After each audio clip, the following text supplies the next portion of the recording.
شروع اللہ کے نام سے جو بڑا مہربان نہایت رحم والا ہے۔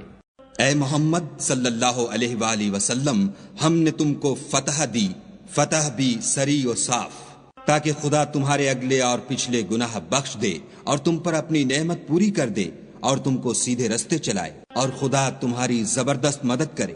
وہی تو ہے جس نے مومنوں کے دلوں پر تسلی نازل فرمائی تاکہ ان کے ایمان کے ساتھ اور ایمان بڑھے، اور آسمان اور زمین کے لشکر سب خدا ہی کے ہیں، اور خدا جاننے والا اور حکمت والا ہے۔ یہ اس لیے کہ وہ مومن مردوں اور مومن عورتوں کو بہشتوں میں جن کے نیچے نہریں بہہ رہی ہیں داخل کرے، وہ اس میں ہمیشہ رہیں گے اور ان سے ان کے گناہوں کو دور کر دے، اور یہ خدا کے نزدیک بڑی کامیابی ہے۔ اور اس لیے کہ منافق مردوں اور منافق عورتوں اور مشرک مردوں اور مشرک عورتوں کو جو خدا کے حق میں برے برے خیال رکھتے ہیں عذاب دے، انہی پر برے حادثے واقع ہوں، اور خدا ان پر غصے ہوا اور ان پر لعنت کی اور ان کے لیے دوزخ تیار کی، اور وہ بری جگہ ہے۔ اور آسمانوں اور زمین کے لشکر خدا ہی کے ہیں، اور خدا غالب اور حکمت والا ہے۔ اور ہم نے اے محمد صلی اللہ علیہ وآلہ وسلم تم کو حق ظاہر کرنے والا اور خوشخبری سنانے والا اور خوف دلانے والا بنا کر بھیجا ہے، تاکہ مسلمانوں تم لوگ خدا پر اور اس کے پیغمبر پر ایمان لاؤ اور اس کی مدد کرو اور اس کو بزرگ سمجھو، اور صبح و شام اس کی تسبیح کرتے رہو۔ جو لوگ تم سے بیعت کرتے ہیں وہ خدا سے بیعت کرتے ہیں، خدا کا ہاتھ ان کے ہاتھوں پر ہے۔ پھر جو عہد کو توڑے تو عہد توڑنے کا نقصان اسی کو ہے، اور جو اس بات کو جس کا اس نے خدا سے عہد کیا ہے پورا کرے تو وہ اسے عنقریب اجر عظیم دے گا۔ جو گنوار پیچھے رہ گئے وہ تم سے کہیں گے کہ ہم کو ہمارے مال اور اہل و عیال نے روک رکھا، آپ ہمارے لیے خدا سے بخشش مانگیں۔ یہ لوگ اپنی زبان سے وہ بات کہتے ہیں جو ان کے دل میں نہیں ہے۔ کہہ دو کہ اگر خدا تم لوگوں کو نقصان پہنچانا چاہے یا تمہیں فائدہ پہنچانے کا ارادہ فرمائے تو کون ہے جو اس کے سامنے تمہارے لیے کسی بات کا کچھ اختیار رکھے؟ کوئی نہیں، بلکہ جو کچھ تم کرتے ہو خدا اس سے واقف ہے۔ بات یہ ہے کہ تم لوگ یہ سمجھ بیٹھے تھے کہ پیغمبر اور مومن اپنے اہل و عیال میں کبھی لوٹ کر آنے ہی کے نہیں، اور یہی بات تمہارے دلوں کو اچھی معلوم ہوئی، اور اسی وجہ سے تم نے برے برے خیال کیے اور آخر کار تم ہلاکت میں پڑ گئے۔ اور جو شخص خدا پر اور اس کے پیغمبر پر ایمان نہ لائے تو ہم نے ایسے کافروں کے لیے آگ تیار کر رکھی ہے۔ اور آسمانوں اور زمین کی بادشاہی خدا ہی کی ہے، وہ جسے چاہے بخشے اور جسے چاہے سزا دے، اور خدا بخشنے والا مہربان ہے۔ جب تم لوگ غنیمتیں لینے چلو گے تو جو لوگ پیچھے رہ گئے تھے وہ کہیں گے ہمیں بھی اجازت دیجیے کہ آپ کے ساتھ چلیں۔ یہ چاہتے ہیں کہ خدا کے قول کو بدل دیں، کہہ دو کہ تم ہرگز ہمارے ساتھ نہیں چل سکتے، اسی طرح خدا نے پہلے سے فرما دیا ہے۔ پھر کہیں گے نہیں، تم تو ہم سے حسد کرتے ہو۔ بات یہ ہے کہ یہ لوگ سمجھتے ہی نہیں مگر بہت کم۔ جو گنوار پیچھے رہ گئے تھے ان سے کہہ دو کہ تم جلد ایک سخت جنگجو قوم کے ساتھ لڑائی کے لیے بلائے جاؤ گے، ان سے تم یا تو جنگ کرتے رہو گے یا وہ اسلام لے آئیں گے۔ اگر تم حکم مانو گے تو خدا تم کو اچھا بدلہ دے گا، اور اگر منہ پھیر لو گے جیسے پہلی دفعہ پھیرا تھا تو وہ تم کو بری تکلیف کی سزا دے گا۔ نہ تو اندھے پر گناہ ہے کہ سفر جنگ سے پیچھے رہ جائے، اور نہ لنگڑے پر گناہ ہے اور نہ بیمار پر گناہ ہے۔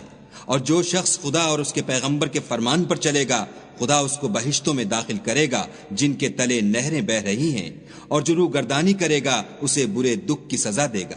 اے پیغمبر صلی اللہ علیہ وآلہ وسلم، جب مومن تم سے درخت کے نیچے بیعت کر رہے تھے تو خدا ان سے خوش ہوا، اور جو صدق و خلوص ان کے دلوں میں تھا وہ اس نے معلوم کر لیا تو ان پر تسلی نازل فرمائی اور انہیں جلد فتح عنایت کی، اور بہت سی غنیمتیں جو انہوں نے حاصل کی، اور خدا غالب حکمت والا ہے۔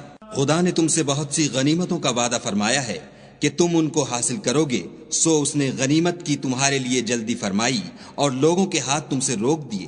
غرض یہ تھی کہ یہ مومنوں کے لیے خدا کی قدرت کا نمونہ ہے اور وہ تم کو سیدھے رستے پر چلائے، اور غنیمتیں دیں جن پر تم قدرت نہیں رکھتے تھے، اور وہ خدا ہی کی قدرت میں تھیں، اور خدا ہر چیز پر قادر ہے۔ اور اگر تم سے کافر لڑتے تو پیٹھ پھیر کر بھاگ جاتے، پھر کسی کو دوست نہ پاتے اور نہ مددگار۔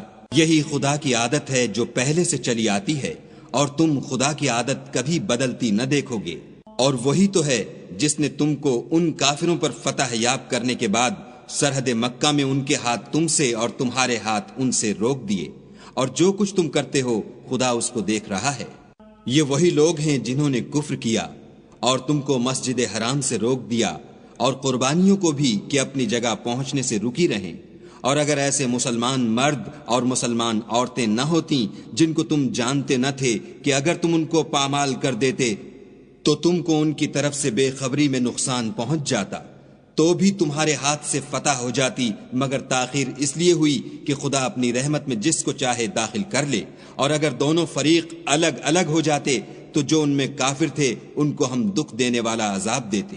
جب کافروں نے اپنے دلوں میں ضد کی اور ضد بھی جاہلیت کی تو خدا نے اپنے پیغمبر اور مومنوں پر اپنی طرف سے تسکین نازل فرمائی اور ان کو پرہیزگاری کی بات پر قائم رکھا، اور وہ اسی کے مستحق اور اہل تھے، اور خدا ہر چیز سے خبردار ہے۔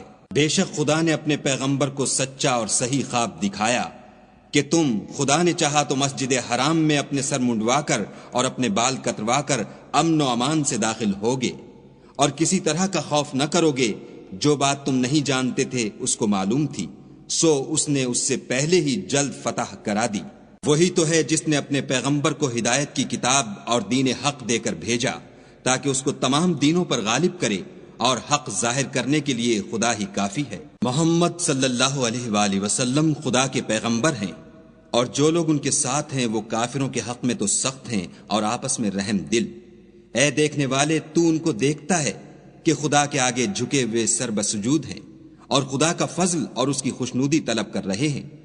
کثرت سجود کے اثر سے ان کی پیشانیوں پر نشان پڑے ہوئے ہیں۔ ان کے یہی اوصاف تورات میں مرقوم ہیں اور یہی اوصاف انجیل میں ہیں۔ وہ گویا ایک کھیتی ہیں جس نے پہلے زمین سے اپنی سوئی نکالی، پھر اس کو مضبوط کیا، پھر موٹی ہوئی اور پھر اپنی نال پر سیدھی کھڑی ہو گئی، اور لگی کھیتی والوں کو خوش کرنے تاکہ کافروں کا جی جلائے۔